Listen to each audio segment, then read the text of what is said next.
have made good threats to down tools beginning today over lack of implementation of their collective bargaining agreement. UASU Secretary General Constantine Wasonga called for a crisis meeting today with the National Executive Council members to make a final decision over the planned strike, even as Education Cabinet Secretary Dr. Fred Matiang'i urged the lecturers not to resort to industrial action. In March this year, the respective trade unions signed the CBA with the government, reaching a 17.5% pay increase deal that ended the 54-day strike that had paralyzed learning in all public universities. At least 33 public universities and their constituent colleges across the country with more than 500,000 students are bound to be affected by this strike. Tumesoma na tumesota. Tumesoma na tumesota. Pambano. Press power. All right, let's get more details on that developing story. Mark Namaswa is joining us from our City Center studios. Mark, good afternoon to you. So talk to us about the reasoning behind this strike. At second in the year, of course, the CS had said some money had already been disbursed. So why still go on strike? Now, Sophia, we got the information from University Staff Union officials telling us that according to the CBA they signed earlier this year to stop the 54-day strike that ran concurrently with the doctor strike, they had been promised a total of 10 billion shillings increment that will constitute basic pay as well as house allowance. And as at 30th of June this year, when they had been told in affirmative by the government that the money would have checked into their accounts, they found nothing. So that was on Friday. So they said the only option from them is to force the government to, to go good on their promise. So they decided to go on strike today. And we also gleaned a few facts from what the strike is all about. We're informed that it's not only about academic staff, it's about also subordinate staff as well as technical staff. So all the three unions are enjoined or are participating in this strike. And this morning, they started their strike at the main graduation square at the University of Nairobi and headed to the Vice Chancellor's court, where they also sought audience. Most of the officials we spoke to belonged to the Kenya University Staff Union, KUSU, that constitutes mainly technical staff. But they're also seeking clarification concerning a number of matters. For instance, the increment initially was 17.5% basic pay increment, but according to them, that was a nominal figure. But the actual figure right now jumps to 19.5, according to KUSU official we spoke to, Dr. Charles Muhwaya. They say that initially their number was estimated to be around 30,000, but when an audit was done, the number dropped down to 27. So if they divided the 10 billion amongst the 27, then the percentage will jump up to 19.5. So they were still seeking audience from the Vice Chancellor of the University of Nairobi in order to, initially they had a plan of also dragging him into their demos to head to Jogo House. That's how it stands as at today afternoon. Back to you, Sophia. All right, many thanks, Mark Namaswa, for that. Mark Namaswa is joining us from our City Center studios. And I want to continue with that conversation. Joining me in studio is UASU Organizing Secretary. That's Dr. Maloba Wekesa, to talk more about this strike. Thank you, Dr. for being with us here on Worldview. So let's begin with some of what we've heard there. This is a strike coming after what? 3 months of another strike that lasted 3 months. Why now? Why a strike when we understand the ministry has already sent out some money? Let me make a correction first. Yeah. This is not a new strike. The strike that commenced sometime in January was only suspended. And it was suspended on a gentleman's agreement that the government is going to honor its part of the deal. Now you have to notice that whenever you call for a strike, there's always a process. And until all your demands are met, you cannot say the strike is over. You only call it off so that you can give chance for dialogue to take place. Okay. And that's exactly what happened. So we went through a very unnecessary 54 days, yet the government knew that it had an obligation to actually talk to us and come to an understanding about a CBA that was supposed to take place. So after 54 days, everything came to some sort of truce. And we said, okay, fine. We are going to resume our teaching. Right. And the understanding was very simple. You are going to register the CBA, and which they did. On 13th of March, it was signed.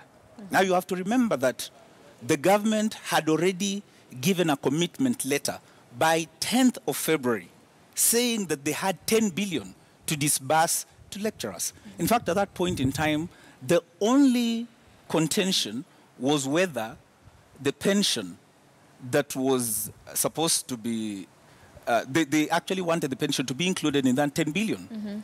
That was the contention. Parliament did its part.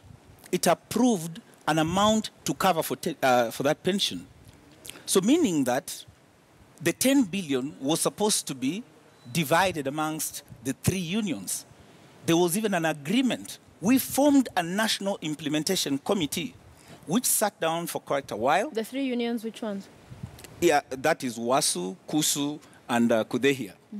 I hold brief only for WASU here. Right. But these are our sister unions.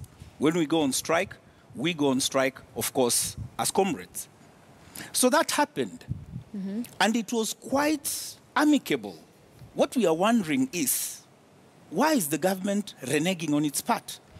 Actually, what needs to be emphasized here is that perfunctory nature by government in always seeming to do something, yet nothing seems to be happening. All right, so let's get some things straight. So by when was this money meant to be in your accounts? The agreement was that the CBA, by the way, that CBA signed, agreed, and registered in the Employment Relations Court. And all the players were there. And we are talking about the Labour Ministry. The Ministry of Education, represented by its agency, IPUCCF. FKE was there. The Salaries and Remuneration Commission was there. Okay. They all signed and agreed that by 30th by 30th of June, all these monies will be disbursed. Everyone was happy. We shook on it. We went back to class. You shook on it, or was it signed on? It was signed on. What I'm only trying to say is I'm trying to be a gentleman about this. Yeah, okay. So it was agreed. These are legal documents. These are legal instruments. We made sure that we're extracting from the Labour Relations Court. So it's 3 days past that deadline. What is the Ministry of Education saying now? That's it. Silence. It wasn't there a statement sent out on Sunday saying that you should not go ahead with the action because there's already some 4.7 billion shillings that had been disbursed? You know, this is the sort of inaction that I'm actually wondering.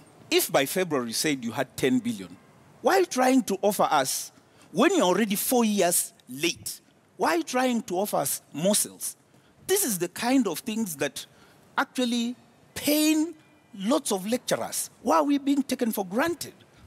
Why is it that lecturers are always going to be the last ones to be told, you know what, there's no money. Go and hold on. Why? This 10 billion was promised way back in February. What we simply want is, honor it. Don't start telling us that there has to be... Do you agree the 4.7 billion has been disbursed? I have no idea. You have no idea? I have no idea. All I know is that on our records, we have a commitment letter saying that they have 10 billion. And we agreed. And in any case, by the way, let me give you some more detail. As we were signing this, we also went through something called the job evaluation exercise. That job evaluation exercise was supposed to actually put us in a different scale, starting from 1st of July. So why are we talking about morsels again? We want the 10 billion, and we do not want to negotiate any further. That negotiation is closed. So at this point, you're saying there has been no word from any of the other stakeholders, especially the ministry? Well, the only stakeholder I can think of right now is the government. The government is the one to disburse this money. Yes. The rest of the players can negotiate. This is as far as what a union can do.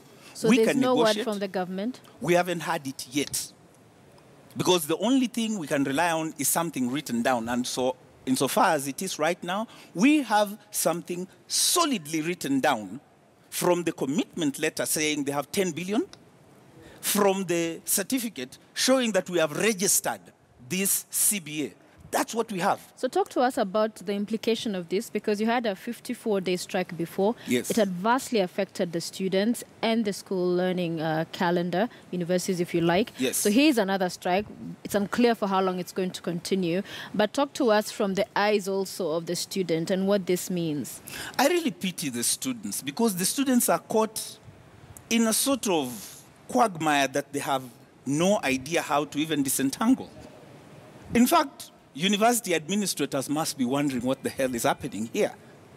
And there is no way we can say we have a solution until government says something.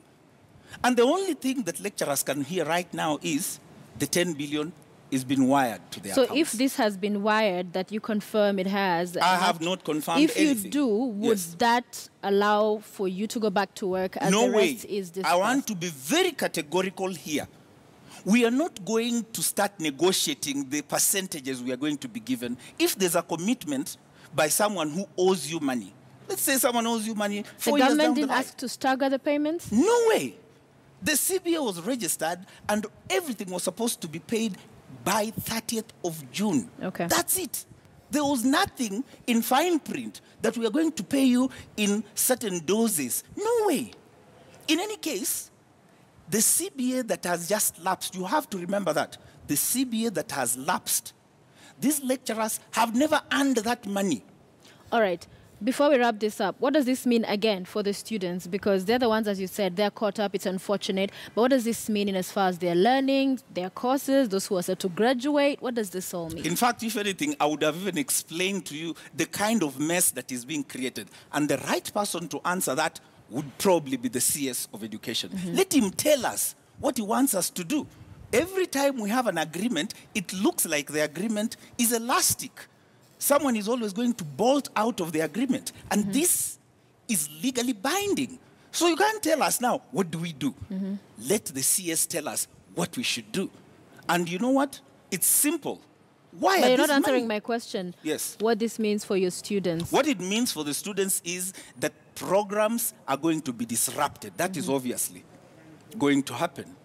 There's going to be a mess in the university calendar, especially because we are already in an impending electoral cycle. We were thinking that we would actually run this smoothly so that by the time elections are there, the students can break off and come. But the moment this is there, it's actually going to mess it up. All right. Yes. All right. Many thanks, Maloba Wekesa, Organizing Thank Secretary. you very much. I hope we can have more time to share about this next time. Thank you. Thank Yes. you, Secretary, Organizing Secretary Uwasu with us here on Worldview. Of course, we had attempted to get reaction and response from the Ministry of Education. However, they were unable to send someone in good time. So hopefully we'll be able to hear from the ministry and as far as their response to this claims and position by Uwasu.